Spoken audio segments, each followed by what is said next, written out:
ஓம் ஸ்ரீ 18ஆம் படி கருப்பண்ணசாமியே போற்றி போற்றி போற்றி. என் தங்க பிள்ளையே, இந்த கருப்பண்ணசாமி நம்மை எப்போது கண் திறந்து பார்ப்பார், நமக்கான நல்ல வாக்கினை எப்போது தருவார் என்று என்னை எதிர்நோக்கி காத்து கொண்டிருக்கிறாய் அல்லவா? அப்படிப்பட்ட என் அன்பு குழந்தையிடம் பேசுவதற்காகத்தான் உன்னை தேடி ஓடோடி வந்திருக்கின்றேன். என் பிள்ளையே, இன்று நீ நினைக்கின்ற ஒவ்வொரு காரியங்களிலும் உனக்கு மிகப்பெரிய வெற்றியினை தரத்தான் போகிறேன். ஏதோ சில சந்தர்ப்பங்களும் சூழ்நிலைகளும் உனக்கு சாதகமாக இல்லாமல் போயிருக்கலாம். எந்த ஒரு காரியத்தை செய்தாலும் அது தடைபட்டு பாதியிலே நின்று கொண்டிருக்கலாம். அதுவெல்லாம் உனக்கு எப்படிப்பட்ட வேதனையை கொடுத்தது என்பது எல்லாம் இந்த அப்பனுக்கு தெரியாமல் இல்லை.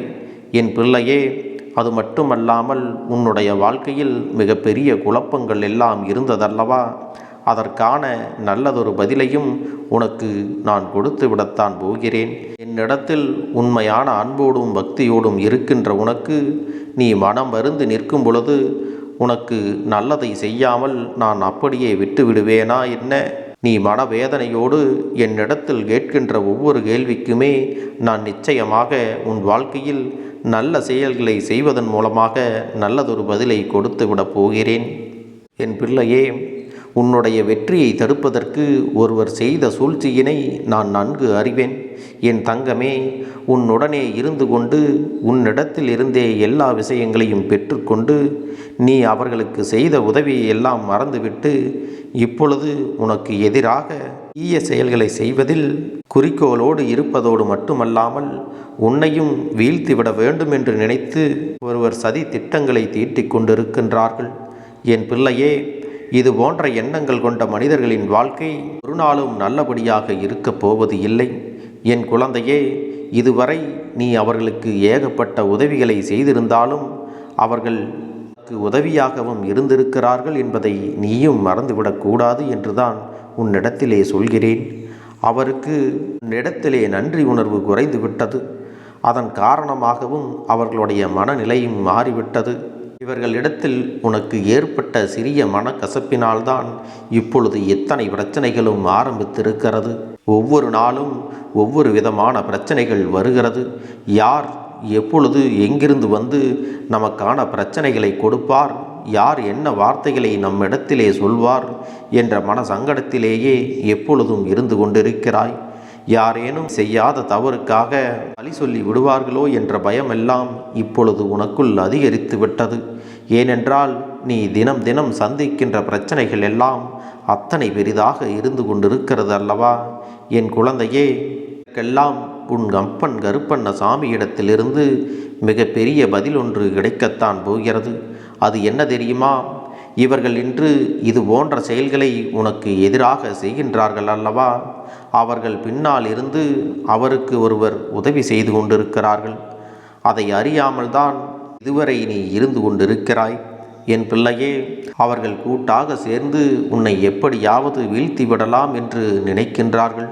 ஆனாலும் அவர்கள் ஒரு விஷயத்தை உணரவில்லை. அது என்ன தெரியுமா? நீ இந்த கருப்பண்ணசாமியின் அன்பினை முழுமையாக பெற்றிருக்கிறாய் என்பதை அவர்கள் உணரவில்லை. உன்னை சுற்றி யாரெல்லாம் இருக்கின்றார்கள், அவர்கள் உனக்கு என்னவெல்லாம் செய்து கொண்டிருக்கிறார்கள் என்பதை இந்த அப்பன் நான் நன்றாக கவனித்து கொண்டுதான் இருக்கிறேன். இப்பொழுதுதான் சில காலமாக அவர்களுக்கு இந்த கருப்பண்ணசாமியின் சக்தி எல்லாம் அவர்களுக்கு தட்டுப்பட ஆரம்பித்திருக்கிறது. ஏனென்றால் அவர்கள் வாழ்க்கையில் அடிக்கு மேல் அடி, பிரச்சனைகளுக்கு மேல் பிரச்சனை, எதை தொட்டாலும் தோல்வி என்று சில நாட்களாக பிரச்சனைகள் ஏற்பட்டு கொண்டிருக்கிறது. இதற்கு காரணம் என்னவாக இருக்கும் என்று அவர்கள் சிந்தித்து பார்த்த பொழுதுதான் அவர்கள் உணர்ந்து கொண்டார்கள். நாம் கருப்பண்ணசாமியின் குழந்தையை சீண்டியதுதான் இத்தனைக்கும் காரணம் என்பதையும் உணர்ந்து கொண்டார்கள். தான் நல்லவர்கள் என்று மற்றவர்கள் முன்னிலையில் காட்டுவதற்காக மற்றொருவரை குற்றவாளியாகவும் தவறாகவும் நாம் சித்தரித்து விடக்கூடாது அல்லவா? உண்மையில் இந்த கருப்பன் மீது யார் அன்பாக இருக்கிறார்களோ, யார் உண்மையான பற்றுதலோடு இருக்கின்றார்களோ அவர்களுக்கு மட்டுமே இந்த அப்பனின் உண்மையான அன்பும் பாதுகாப்பும் கிடைக்கும். யார் உண்மையாகவும் நேர்மையாகவும் இருக்கின்றார்களோ அவர்களுக்கு இந்த கருப்பன் செவி கொடுத்து அவர்களின் பிரச்சனைகளை கேட்டு அதையெல்லாம் தீர்த்து வைப்பேன். இந்த கருப்பண்ண சாமியின் முன்னால் எந்தவித தீய சக்திகளும் தீய எண்ணங்களை கொண்ட மனிதர்களும் நிற்க முடியாது. அப்படிப்பட்டவர்களெல்லாம் என்னை கண்டு அஞ்சி நடுங்கி ஓடித்தான் ஆக வேண்டும். என் பிள்ளையே, உனக்கு பில்லி ஏவல் சூனியங்கள் என்று எதை செய்திருந்தாலும் இந்த கருப்பண்ண சாமி அதையெல்லாம் அழித்து நிச்சயமாக உன்னை காத்து நிற்பேன். அது மட்டுமல்ல, இப்படிப்பட்ட செயல்களை செய்தவர்களுக்கு சரியான தண்டனையை கொடுத்து ஒரு நல்ல பாடத்தினையும் புகட்டப் போகிறேன். அதற்கு பிறகு ஒருபோதும் மற்றவர்களுக்கு தீங்கு செய்ய வேண்டும் என்ற எண்ணமே அவர்களுக்குள் தோன்றாது. அவர்களுடைய வாழ்க்கையை மீண்டும் மீட்டெடுக்க உன்னை கண்ட இடத்திலெல்லாம் வந்து மன்னிப்பு கேட்கத்தான் போகிறார்கள். என்னுடைய வாழ்க்கையை மீட்டு கொடுங்கள் என்று உன்னிடத்திலே வந்து பேசத்தான் போகிறார்கள். என் தங்கமே, அப்போது அவர்களின் நிலையை பார்த்து நீயே அங்கு பரிதாபப்படத்தான் போகிறாய். ஆனால் அன்று மட்டும் இடத்திலே வந்து அவர்களுக்காக மனம் இறங்கி இவர்களை காப்பாற்றுங்கள் அப்பனே என்று என்னிடத்திலே நீ கேட்காதே. ஏனென்றால் அவர்களால் நீ அடைந்த துன்பங்களும் பிரச்சனைகளும் ஏராளம். என் குழந்தையே, நீ பட்ட கஷ்டத்தை எல்லாம் நான் கண்கூடாக கண்டு கொண்டிருந்தவன். இதையெல்லாம் நீ மறந்து விடலாம். நான் ஒருபோதும் இதையெல்லாம் மறக்க மாட்டேன். ஏனென்றால் அவர்கள் செய்த பாவத்திற்கான தண்டனையை அவர்கள் அனுபவித்துதான் ஆக வேண்டும். பிள்ளையே, இப்படிப்பட்டவர்களெல்லாம் பேசுவது சாதாரணமாக இருக்கும். ஆனால் அவர்களுடைய எண்ணத்தில் ஒருபோதும் சுத்தம் இல்லை. அவர்களுடைய செயல்களில் ஒருபோதும் தெளிவு இல்லை. யாரையும் எப்படி வேண்டுமானாலும் கெடுத்து விடலாம் என்று நினைக்கின்ற எண்ணங்கள் தான் அவர்களுக்குள் அதிகமாக இருந்து கொண்டிருக்கிறது.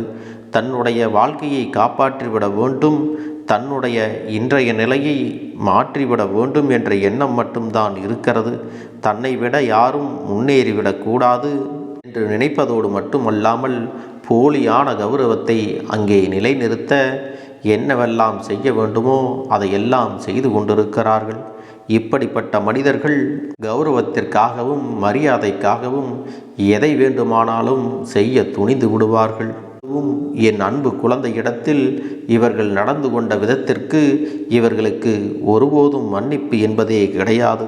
என் அன்பு குழந்தையே, உன்னுடைய வாழ்க்கையை நிச்சயமாக நான் இவர்களிடத்திலிருந்து மீட்டு எடுத்து உன்னை காப்பாற்றி விடுவேன் என்பதை மட்டும் நீ நினைவில் வைத்துக்கொள். உன்னை யார் சீண்ட நினைத்தாலும் அது இந்த கருப்பண்ண சாமியை தீண்டியதற்கு சமம் என்பதையும் நீ மறந்து விடாதே. இந்த அப்பனிடத்திலிருந்து உனக்கான பாதுகாப்பும் அரவணைப்பும் என்றுமே கிடைத்து கொண்டிருக்கும். மற்றவர்களுக்கெல்லாம் அவர்களுடைய எண்ணங்கள் எப்படி இருக்கிறதோ அதை போலதான் அவர்களுடைய வாழ்க்கையும் அமையும். நல்ல எண்ணங்களோடு இருந்தால் அவர்களுக்கான மன்னிப்பும் அவர்களுக்கான வாய்ப்புகளும் மீண்டும் மீண்டும் கிடைக்கும். அதுவே அவர்கள் தீய எண்ணங்களோடு மீண்டும் இருப்பார்களானால் அவர்களுக்கான இந்த வாழ்க்கையில் தீமைகள் மட்டும்தான் நடக்கும். ஆனால் நீ எப்பொழுதும் உன்னுடைய எண்ணங்களை நேர்மறையாக வைத்து உன் கடமைகளை செய்து வந்தால் போதும். என் அன்பு குழந்தைக்கு இந்த கருப்பண்ண சாமியின் ஆசீர்வாதங்களும் அன்பும் துணையும் என்றென்றைக்கும் முழுமையாக கிடைத்து கொண்டே இருக்கும்.